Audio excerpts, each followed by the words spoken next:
वणी पोलिसांनी संशयिताला पकडून काढली धिंड। नाशिकच्या वणी तालुक्यात दिंडोरी येथील जगदंबा देवी मंदिर परिसरात नशेत धारदार शस्त्र घेऊन गावगुंडांनी केलेल्या दहशतीनंतर वणी शहरात कायदा व सुव्यवस्थेची गंभीर स्थिती निर्माण झाली आहे।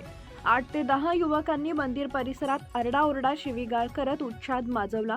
हा संपूर्ण प्रकार सीसीटीव्ही मध्ये स्पष्ट दिसला। या संदर्भात श्री सप्तशृंग देवी ट्रस्टच्या अध्यक्ष राजेंद्र थोरात व आदींनी पोलिसांकडे तक्रार अर्ज दाखल केला। यावरून वणी पोलीस ठाण्यात गुन्हा दाखल करण्यात आला। गुन्हेगारी प्रवृत्तीला आळा बसावा म्हणून पोलिसांनी आरोपीची धिंड काढून शहरभर फिरवले। पोलीस ठाण्यातून सुरुवात करून मुख्य रस्ते, बाजारपेठ ते जगदंबा मंदिर असा मार्गक्रमण केला। जिल्हा हा कायद्याचा बालेकिल्ला असल्याचा संदेश देण्यासाठी ही कारवाई केल्याचं पोलिसांनी सांगितले आहे।